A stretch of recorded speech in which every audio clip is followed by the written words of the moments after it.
그랬어요. 이 십계명은 사도신경은 믿는 자들이 믿음으로 고백하는 믿음의 고백의 내용이다. 이런 얘기를 했어요. 그러니 사도신경이라고 하는 거, 사도신조라는 사도신경은 우리 믿는 자에게 있어서 귀한 것이에요, 귀하지 않은 것이에요? 참으로 귀한 거예요. 근데 이 귀한 신앙의 고백을 또 세월이 흘러가면 어떻게 해요? 바꾸어가지고 번역을 하고 이렇게. 지금도 그 바뀐 번역본을 가지고 신앙 고백하는 사람들도 있잖아요. 우리 교단에서도 언제부턴가 그거를 공식 사도신경으로 지금 외우고 있는데, 새 번역으로. 나는 전능하신 아버지 하나님 천지의 창조주를 믿습니다. 이렇게 시작을 하잖아요. 옛날에는 전능하사 천지를 만드신 이렇게 했잖아요.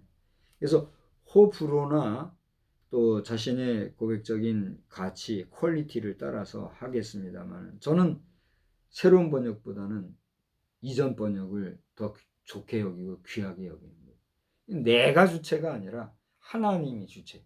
하나님 앞에 전능하신 하나님, 그 하나님을 먼저 부르는 이 고백이야말로 우리 사도신경에 더 절정이다 이렇게 판단을 해서, 우리 교단적으로 하거나 또 무슨 제반 교회들이 따라가는 그런 방법도 공교에서 하니까 그걸 부정할 수는 없고 또 함께 한다지만, 제 개인적으로나 우리 교회에서는 이전 버전으로 신앙을 고백하고 있잖아요. 그죠? 중요한 건 뭐냐면, 그죠? 우리가 이걸 앵무새 같이 그냥 외워가지고 줄줄줄줄줄 그냥 외우는 그게 문제가 아니라, 내가 고백하는 그 신앙의 고백이 참으로 나의 속에서부터 우러나는 참된 고백이고, 하나님을 온전히 믿는 말 그대로 신앙 고백이냐, 이게 더 중요한 거다. 그죠?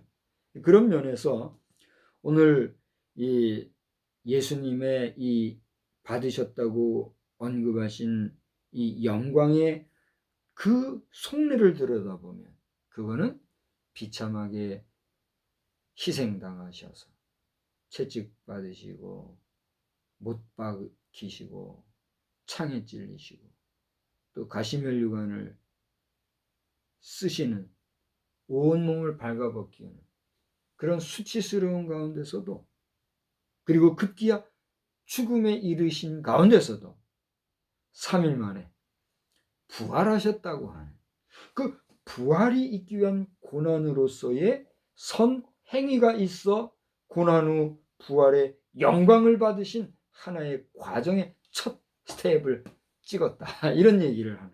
그러니까 보세요. 희생을 당하시고 고난을 당하시고 찢기우시고 죽기 바로 직전에 지금 뭘 받으셨어요? 아니, 그게 이제 나중에 영광이 된 건데, 그런 과정의 제일 첫 스텝 바이 스텝, 우리가 그런 얘기 하잖아요.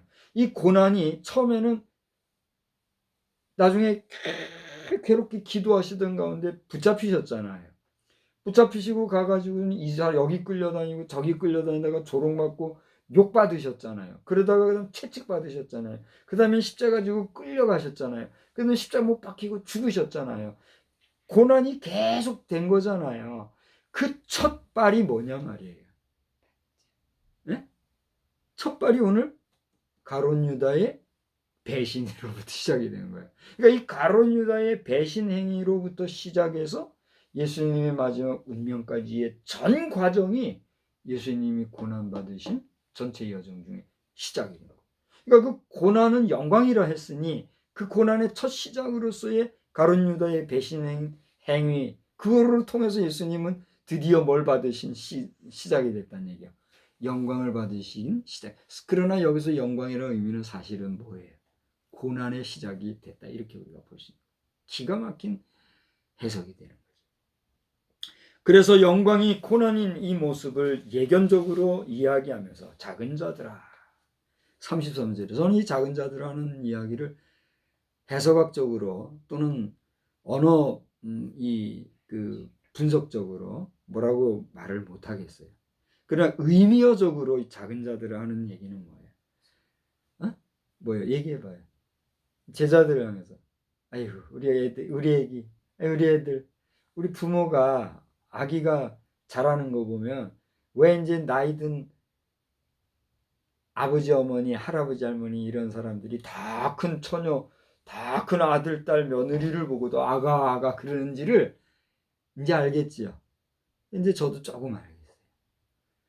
나의 아직 아들은 결혼 안 했나요? 네, 내 아들은 아직 결혼을 안 했어요. 요즘 귀한 며느리감을 위해서 기도하게 되는데 기도하시기 바랍니다. 둘째 사위를 위해서도 기도하는데 중요한 건 뭐냐면 내 딸이 아기를 낳았어요. 그랬으니 이 딸은 더 이상 아기가 아니잖아요. 아기의 엄마니까. 그 얼마나 이제는 성인이 됐고 자기 책임을 져야 될 다 큰 사람이 된 거예요. 어떨 땐 부담스러워요. 딸이라도. 그렇게 다 큰 딸인데 아무리 아기를 낳은 엄마가 된 딸이지만 우리가 볼 때는 어때요? 하는 게 아기 같잖아요. 하긴 여기 있는 마누라도 보면 아기 같을 때가 있으니 우리는 내 마음으로 아기 같은 그런 경우를 느끼는 감정적인 게 있지요. 어쨌든지 간에 그 제자들을 보면서 그들을 향한 작은 자들아 했을 때 예수님의 심정이 어떤 심정이었을까? 그리고 의미적인 면에서 한번 읽어보는 거예요. 작은 자들아 그러면서 내가 아직 잠시 너희와 함께 있겠노라 그러면서 그 뒤에 이제 여러 얘기를 하셨어요. 그 무슨 얘기일까요? 이 얘기의 핵심. 내가 이제 곧 죽게 되는데 내가 죽을 그 자리에 너희들이 올 수 있겠어? 너희들 못 와. 그리고 지난주일 낮 시간에도 말씀을 드렸지만 예수님이 죽으시고 이틀째 되던 그 날 어쩌면 죽으신 바로 직후에 가셨는지도 모르는 얘기예요.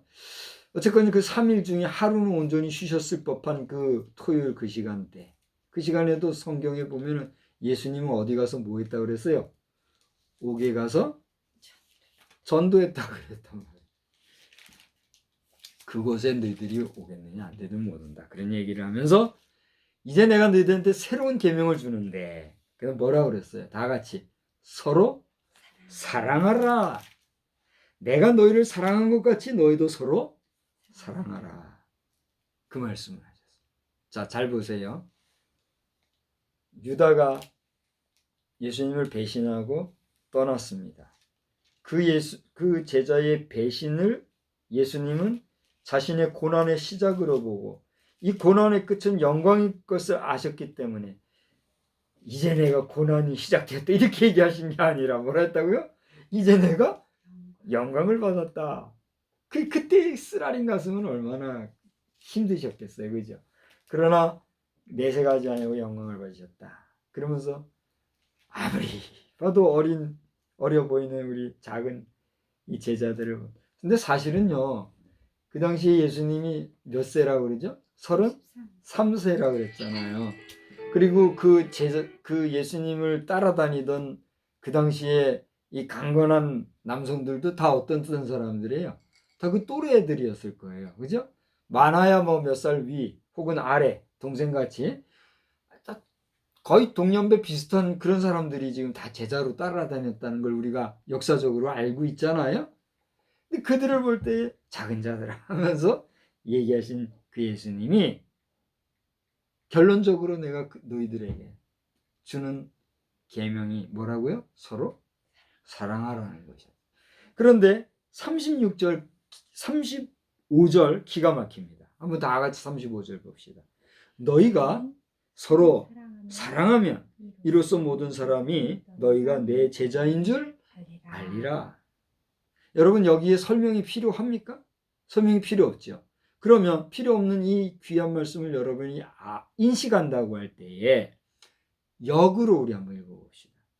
너희가 서로 사랑하지 않으면 이로써 모든 사람이 너희가 내 제자이라고 생각하지 않을 것이다. 내가 내 제자인 줄 모른다.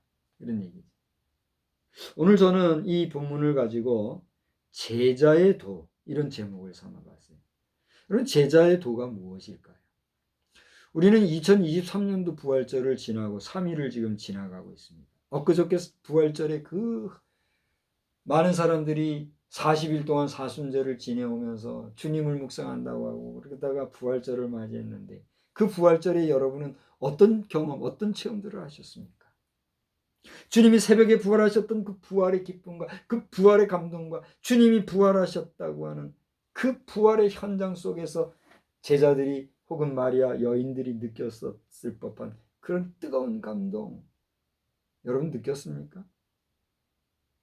저는 그런 게 없었어요. 그냥 평소와 같이 새벽에 일어나 새벽 기도하고 예배 드리고 또 병원 예배가 있으니까 병원 예배 가서 그냥 평범하게 지냈어요. 그러나 그 중에서 부활절에 내가 이 역사 현장에 현존한다고 하는 의미를 깊이 묵상하면서 경건하게 하루를 보낸 정도. 그 정도였어요. 여러분은 어땠습니까? 그나따나 그 부활절이 지나고 오늘 3일이 됐어요.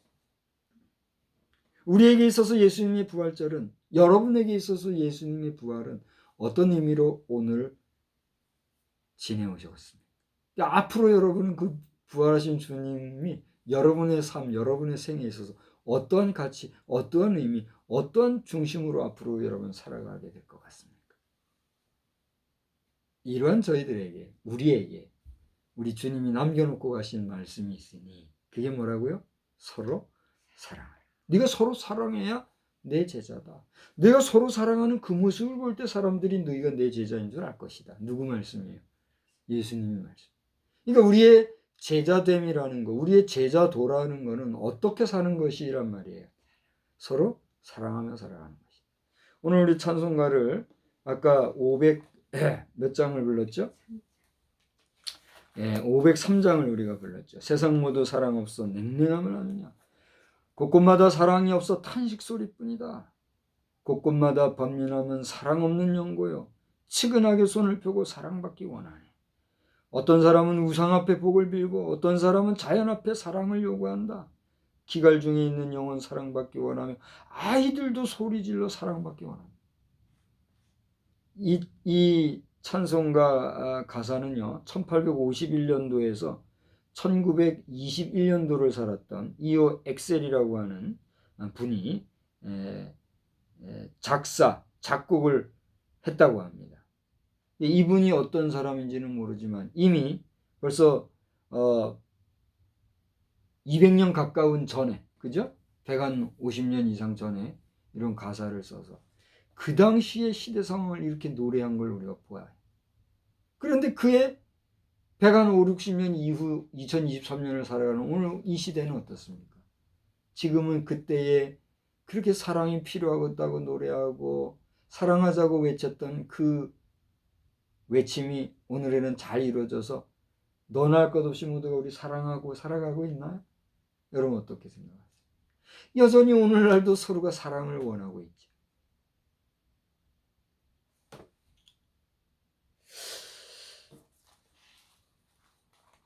우리 인생이라고 하는 것이 시종이 물질로 구성되어 있다 할진데 물질로 구성되어 있는 우리 인생은 시종 어떤 존재 같아요? 유한한 존재 같아요? 무한한 존재 같아요? 참 유한한 존재인 걸 인정하십니까? 그렇게 유한한 우리가 어쩌자고 많은 사람들, 심지어 형제요, 동력자들까지도 비난과 정죄를 넘어서 저주에 가까운 욕설을 통해서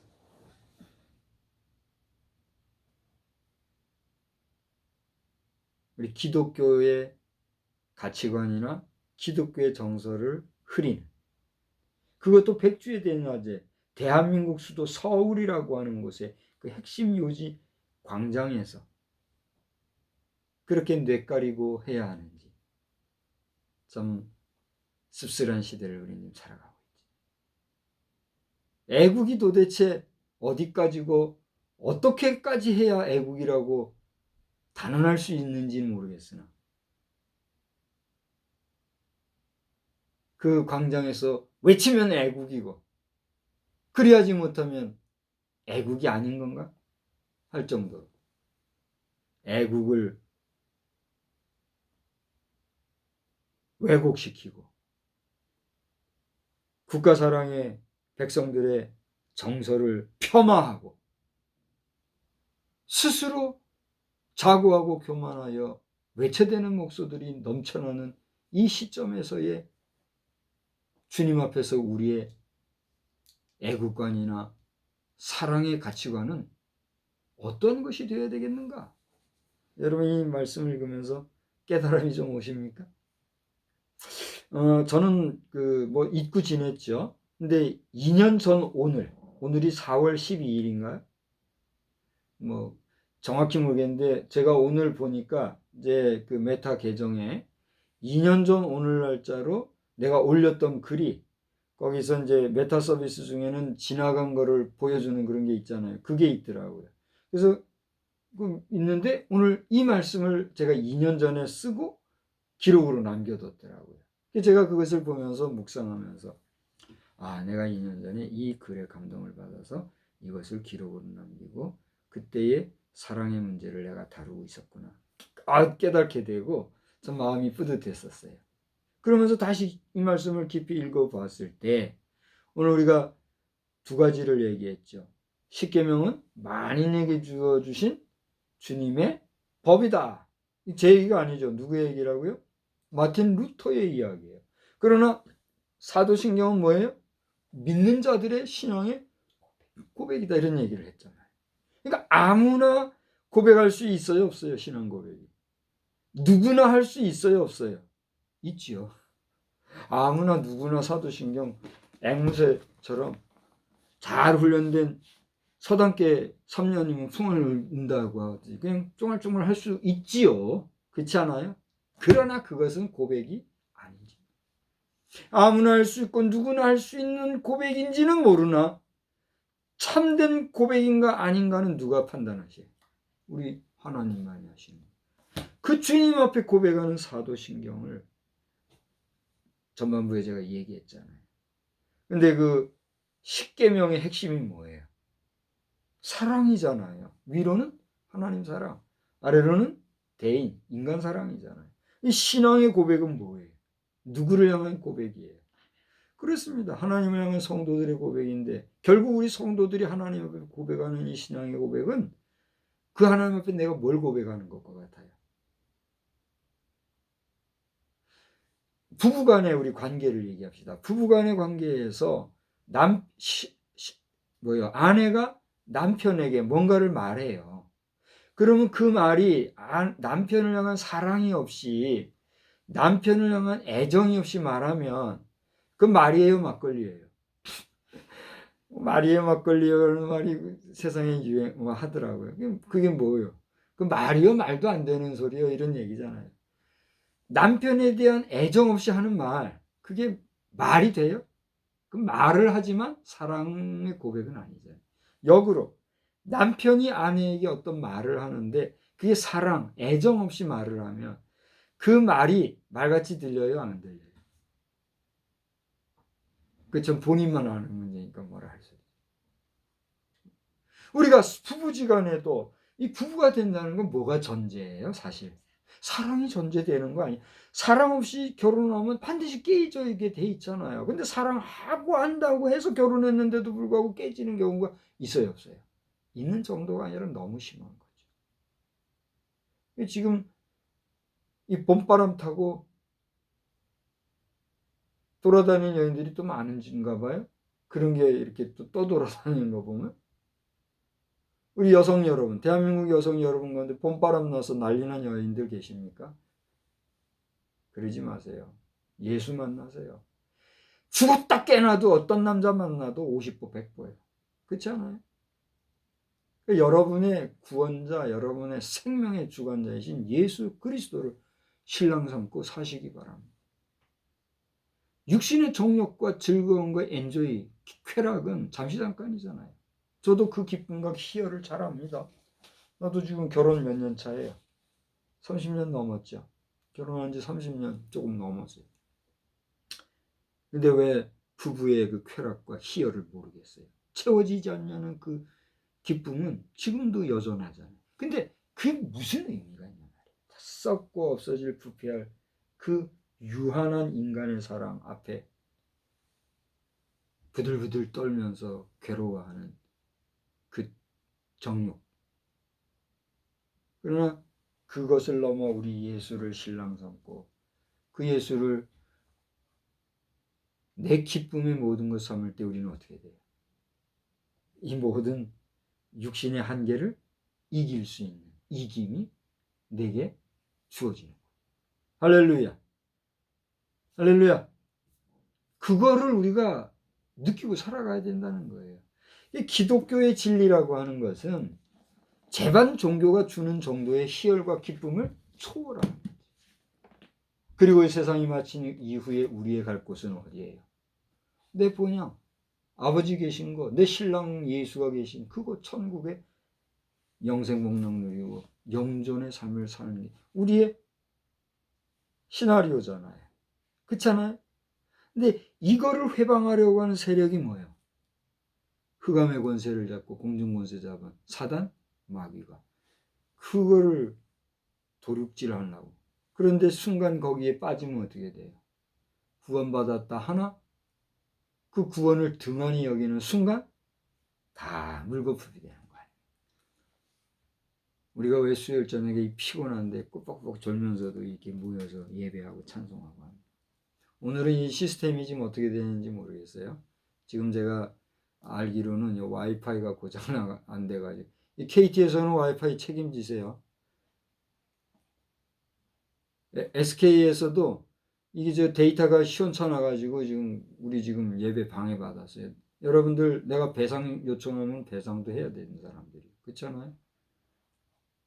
이게 유한하고 제한적인 이 세상에서 우리가 머물고 논일 것이 아니라 오늘 말씀의 제목처럼 제자의 도 오늘 제자의 도는 서로 뭐 하는 거라고요?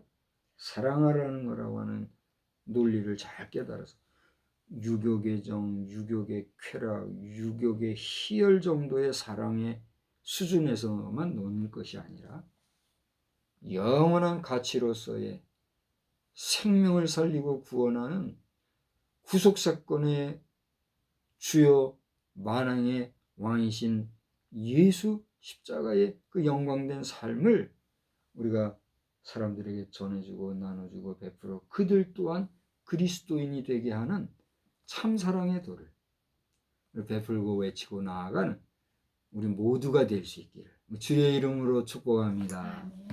하나님 아버지 감사합니다.